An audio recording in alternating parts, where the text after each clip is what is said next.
Class 10 তোমাদের আমি এখন যে চ্যাপ্টারটা পড়াবো সেটা হচ্ছে ভেদ বা ভেরিয়েশন।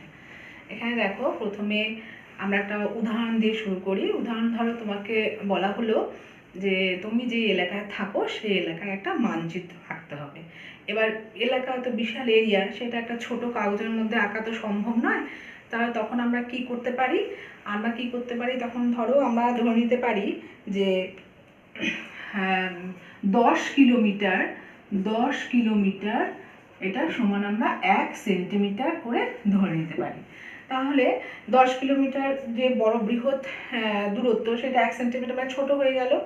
এবার এইভাবে যদি আমরা এক্সকে যদি আমরা ধরে নিই মানে আসল যে দূরত্ব সেটা, আর ওয়াই যদি ধরে নিই তুমি যেটা 1 সেন্টিমিটার হিসেবে ধরে নিচ্ছ সেই হিসেবে যেটা হয় সেই দূরত্ব, তাহলে এইভাবে আমরা 10 যখন আমরা পাবো, 10 কিলোমিটার মানে কত সেন্টিমিটার হবে? 10-এর পর 5টা শূন্য, 1 2 3 4 5, একটা শূন্য বেশি হয়ে গেছে, আর এখানে হচ্ছে 1 চলে আসবে।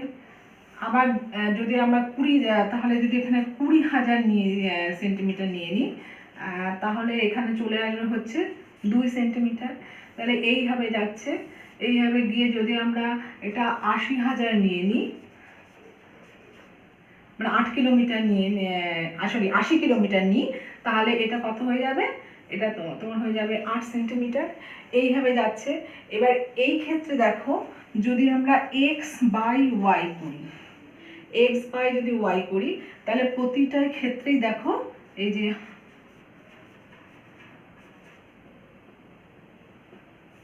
বাই 1 সমান বাই 2 সমান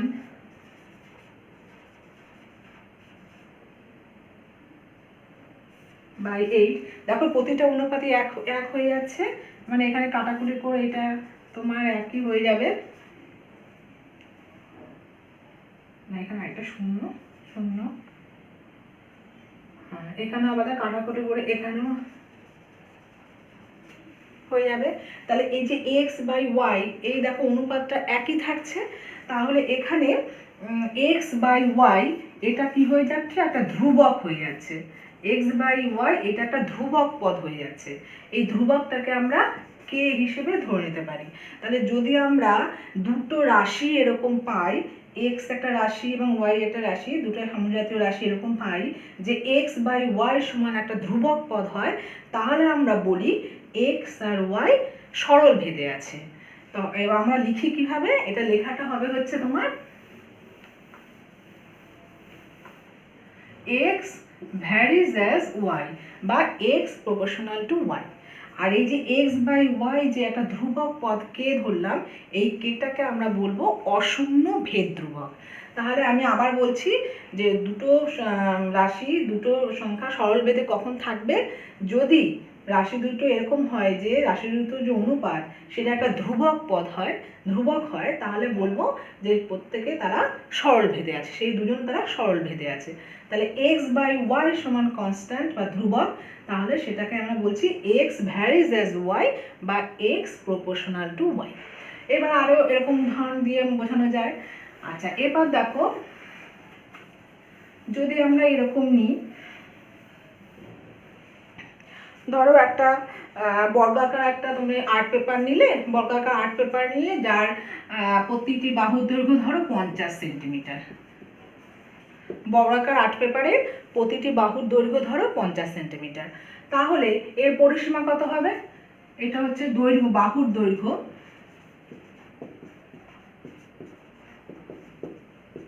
তাহলে পরিসীমা কত হবে?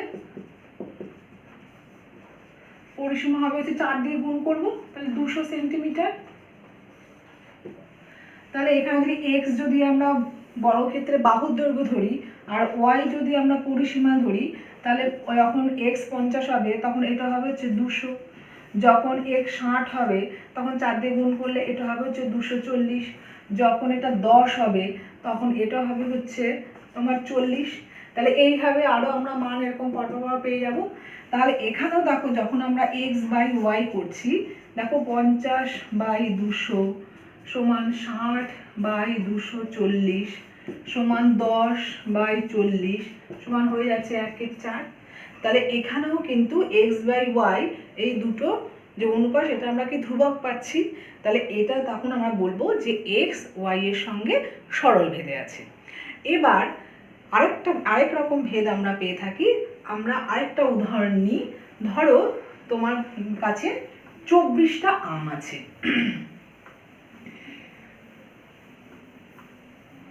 ধরো তোমার কাছে 24টা আম আছে। এবার এই 24টা আম কয়েকজনের মধ্যে তুমি এবং তোমার বন্ধুদের মধ্যে সমান ভাগে ভাগ করে নিতে বললো। এবার আম সংখ্যা হচ্ছে 24, ঠিক আছে। এবার এক্স ধরলাম হচ্ছে লোক সংখ্যা, মানে তুমি এবং তোমার বন্ধু মিলে যতজন লোক আছে তাদের সংখ্যা। আর ওয়াই ধরলাম হচ্ছে গিয়ে তোমার প্রত্যেকে ভাগ করে দেওয়ার পর প্রত্যেকে যতগুলো করে আম পাবে। তাহলে যদি লোক সংখ্যা 2 হয় তাহলে 24টা আম প্রত্যেকে 12টা করে পাবে। আর যদি লোক সংখ্যা 4 হয় তাহলে প্রত্যেকে 6টা করে আম পাবে। যদি লোক সংখ্যা 8 হয় তাহলে প্রত্যেকে 3টে করে আম পাবে। যদি লোক সংখ্যা 12 হয় তাহলে প্রত্যেকে 2টো করে আম পাবে, ঠিক আছে। তাহলে এক্ষেত্রে যদি আমরা x ইন্টু ওয়াই করি তাহলে কি হচ্ছে দেখো, x ইন্টু ওয়াই, এখানে 12 দুগুণি 24ই হচ্ছে, 4 ছক 24, 3 আটা 24, 12 দুগুণি 24। তাহলে এই ক্ষেত্রে আমরা কি দেখতে পাচ্ছি যে দুটো রাশির গুণফল এখানে কিন্তু ধ্রুবক হচ্ছে। এটাকে আমরা যদি k1 হিসেবে ধরি তাহলে এইটাকে আমরা বলবো যে ভেদ ধ্রুবক, অশূন্য ভেদ ধ্রুবক। তখন এই যে x আর y, এই x y রাশি দুটো কিভাবে আছে, x y রাশি দুটো তখন বলা হবে এরা ব্যস্ত ভেদে আছে। এবার আমরা লিখবো এইভাবে x ভ্যারিজ অ্যাজ 1/y। তাহলে এখান থেকে আমরা পেলাম যে যদি দুটো রাশির গুণফল কনস্ট্যান্ট হয়, ধ্রুবক হয়, তাহলে সেই রাশি দুটো ব্যস্ত ভেদে আছে বলে ধরে নেওয়া হয়। তাহলে ব্যস্ত ভেদ বলতে আমরা কি বুঝি, যে দুটো রাশির গুণফল যখন ধ্রুবক তখন রাশি দুটো ব্যস্ত ভেদে থাকবে। এবার আরেকটা উদাহরণ দিচ্ছি। ধরো ত্রিভুজের ক্ষেত্রফল নিয়ে যদি আমরা করি, আমরা কি জানি ত্রিভুজের ক্ষেত্রফল হচ্ছে গিয়ে ত্রিভুজের ক্ষেত্রফল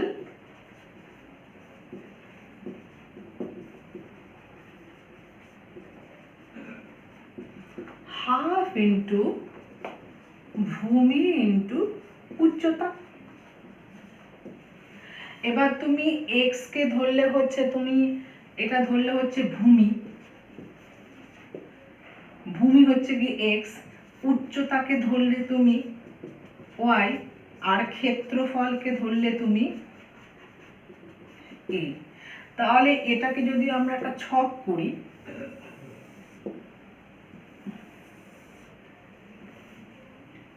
যখন দেখো x এর মান 2, y এর মান 4, তখন এখানে ক্ষেত্রফল কি হচ্ছে হাফ ইন্টু 2 ইন্টু 4। যখন x এর মান 3, y এর মান 5, তখন ক্ষেত্রফল হচ্ছে হাফ ইন্টু 3 ইন্টু 5। যখন x এর মান 7, y এর মান 3, তখন ক্ষেত্রফল কি হচ্ছে হাফ ইন্টু 7 ইন্টু 3, মানে একক, এত একক, ঠিক আছে। আচ্ছা, এবার এক্ষেত্রে যদি আমরা দেখো a/xy এটা নিই, a/xy নিলে কি হবে, এই যে half into 2 into 4 by 2 into 4 সমান হাফ ইন্টু 3 ইন্টু 5 সমান 3 ইন্টু 5, এটা সমান half into 7 into 3 by 7 into 3। এবারে কেটে কেটে দেখো এই সব কেটে যাচ্ছে, এই সব কেটে যাচ্ছে, কেটে কিন্তু প্রত্যেকটা অনুপাত হাফ হয়ে যাচ্ছে। তাহলে এখানে দেখলাম যে এ রাশিটি এই দুটো এক্স ওয়াই রাশির গুণফলের সঙ্গে সরল ভেদে আছে। অর্থাৎ এ এখান থেকে লিখতে পারি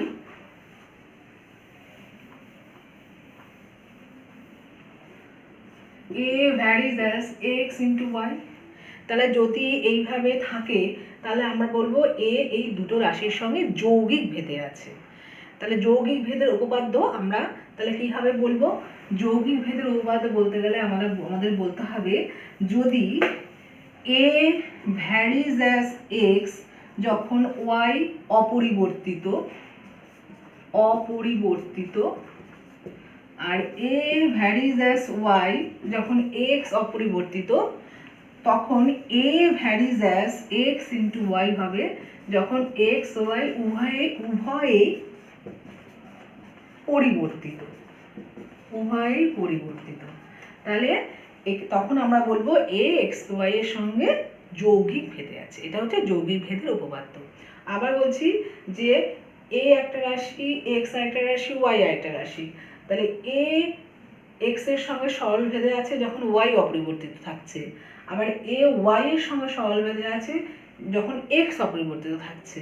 তাহলে a x ইন্টু y এর সঙ্গে সরল ভেদে থাকবে যখন x y উভয়ই পরিবর্তিত হবে। তাহলে এই যে উপপাদ্য এটাকে আমরা বলছি যৌগিক ভেদের উপপাদ্য। ঠিক আছে, তাহলে আমরা এখন কয়েকটা অঙ্ক নিয়ে আলোচনা করি।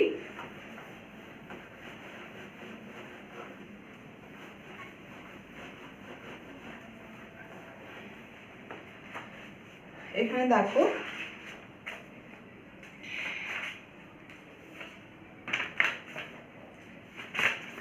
আচ্ছা, অঙ্ক প্রথমে যে অঙ্কটা আমরা করবো, দেখো তোমাদের বইতে একটা অঙ্ক আছে যে বলছে একটি পুকুর কাটতে 50 জন গ্রামবাসীর 18 দিন সময় লেগেছে। পুকুরটি 15 দিনে কাটতে হলে অতিরিক্ত কতজন লোককে কাজ করতে হবে তা ভেদতত্ত্ব প্রয়োগ করে হিসেব করো। এবার দেখো এখানে গ্রামবাসী হচ্ছে বা লোক সংখ্যা হচ্ছে 50 জন, আর সময় বা দিন সংখ্যা হচ্ছে গিয়ে তোমার 18 দিন। এবার লোক সংখ্যাকে যদি আমরা a দিয়ে প্রকাশ করি আর দিন সংখ্যাকে যদি আমরা b দিয়ে প্রকাশ করি, তাহলে আমরা কি লিখি বলো তো? a আর b এর মধ্যে কি ভেদ আছে? a হচ্ছে লোক সংখ্যা আর b হচ্ছে দিন সংখ্যা। তাহলে যদি লোক সংখ্যা বাড়ে তাহলে দিন সংখ্যা কমে, তাহলে a ভ্যারিজ অ্যাজ 1/b, তাই না? মানে a যদি বাড়ে, মানে লোক সংখ্যা বাড়লে আমরা কম সময়ে কাজটা করতে পারবো, তাহলে a আর b ব্যস্ত ভেদে আছে। তাহলে একটা বাড়লে আরেকটা যদি কমে তাহলে সেটা হচ্ছে ব্যস্ত ভেদ। আবার যদি একটা বাড়লে আরেকটাও বাড়ে তাহলে সেটাকে আমরা বলবো সরল ভেদে আছে। ঠিক আছে, তাহলে এখানে a ভ্যারিজ অ্যাজ 1/b, তাহলে এখান থেকে এটা কি ইমপ্লাই করবে? a সমান k ইন্টু 1/b, যেখানে k হচ্ছে কি অশূন্য ভেদ ধ্রুবক, এখানে কে হচ্ছে অশূন্য ভেদ ধ্রুবক।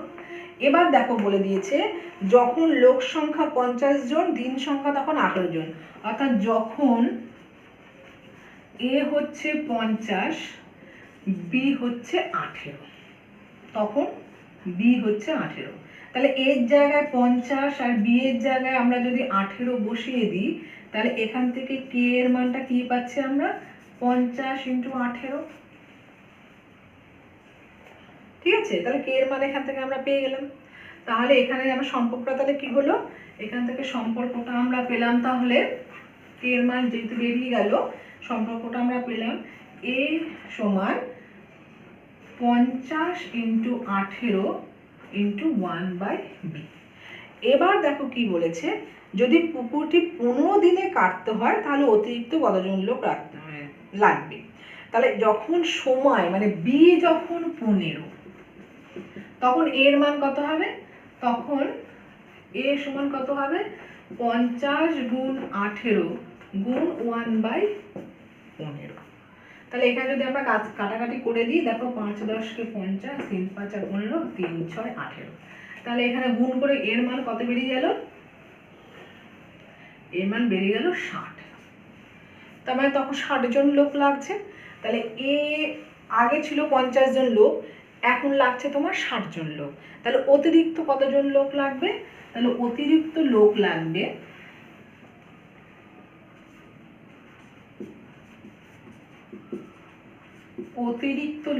লাগবে 60 মাইনাস 50 এতজন সমান 10 জন।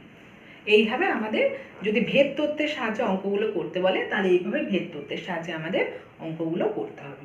আচ্ছা, এবার যদি আমরা আরেকটা অঙ্ক নিই, ধরো এখানে এখন বলেছে 15 জন কৃষক 5 দিনে 18 বিঘা জমি চাষ করতে পারেন। তাহলে ভেদ তত্ত্ব প্রয়োগ করে 10 জন কৃষক 12 বিঘা জমি কত দিনে চাষ করতে পারবে তা নির্ণয় করো। এখানে দেখো 15 জন কৃষক এখানে কৃষক সংখ্যা আমরা ধরছি এ। আচ্ছা, জমি এখানে দিন সংখ্যা ধরছি আমরা বি, মানে বি দিয়ে প্রকাশ করছি।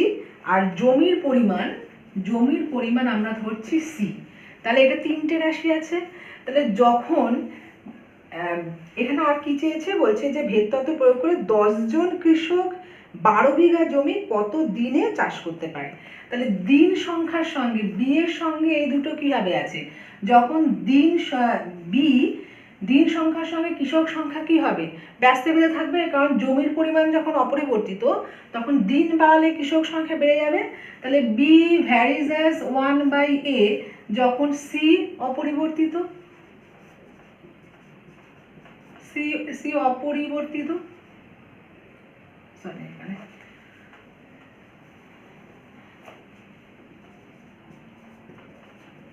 আবার বি ভ্যারিজ অ্যাজ, দেখো দিন বাড়লে বেশি জমি আমরা চাষ করতে পারবো, তাহলে দিনের সঙ্গে আর জমিটা কি আছে, সরল বেঁধে আছে, বি ভ্যারিজ অ্যাজ সি যখন এ অপরিবর্তিত। তাহলে যৌগিক ভেদের উপপাদ্য অনুসারে আমরা বলতে পারি বি ভ্যারিজ অ্যাজ c/a যখন উভয় পরিবর্তিত, সি এবং এ উভয় পরিবর্তিত।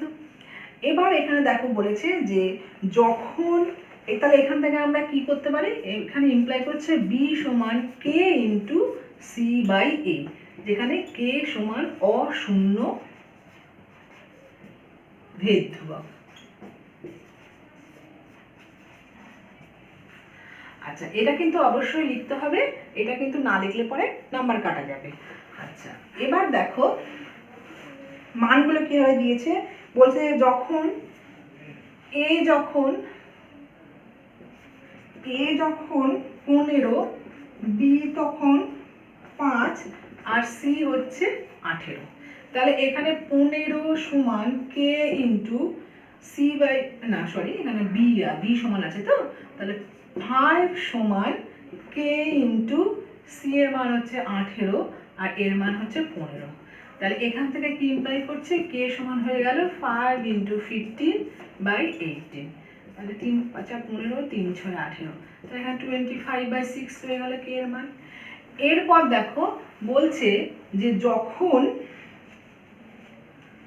যখন কৃষক সংখ্যা 10, মানে এর মান যখন 10, সি এর মান যখন 12, তখন বি কত। তাহলে আমরা বার করে দিই।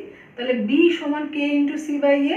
তাহলে এখান থেকে আমরা লিখতে পারি বি সমান 25/6 ইন্টু c/a।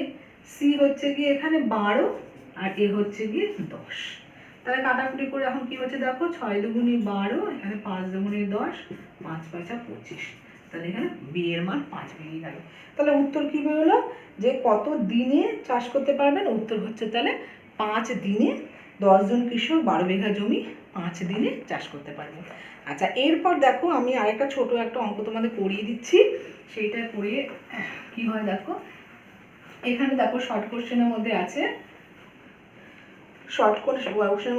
যদি x varies as y, y varies as z এবং z varies as x হলে অশূন্য ভেদ ধ্রুবক তিনটির গুণফল নির্ণয় করো। তাহলে এখান থেকে আমরা কি ইমপ্লাই করছে, x সমান k1 × y, এখানে y সমান k2 × z আর z সমান k3 × x, যেখানে k1 k2 k3 তিনটি অশূন্য ভেদ ধ্রুবক, এবং অবশ্যই লিখতে হবে তিনটি অশূন্য ভেদ ধ্রুবক। তাহলে এবার এখানে যদি আমরা তিনটে গুণ করে দিই, তাহলে x × y × z সমান কি হয়ে যাচ্ছে, k1 × y × k2 × z × k3 × x। তাহলে এটা ইমপ্লাই করছে x y z সমান k1 k2 k3 × x y z। এবার দুই দিকে x y z কেটে গিয়ে দেখো k1 k2 k3 সমান কি হয়ে যাচ্ছে, x y z by x y z কেটে গেল, কেটে গিয়ে হয়ে গেল 1। তাহলে অশূন্য ভেদ ধ্রুবক তিনটির গুণফল কি হয়ে গেল, 1। এত অবধি আমি কিছু অঙ্ক আর তোমাদের ভেদটা বোঝালাম। এর পরের ভিডিওটায় আমরা অঙ্কগুলো কষিয়ে দেবো, কষিয়ে আমি তোমাদের ডিটেলস বুঝিয়ে দেবো। ঠিক আছে?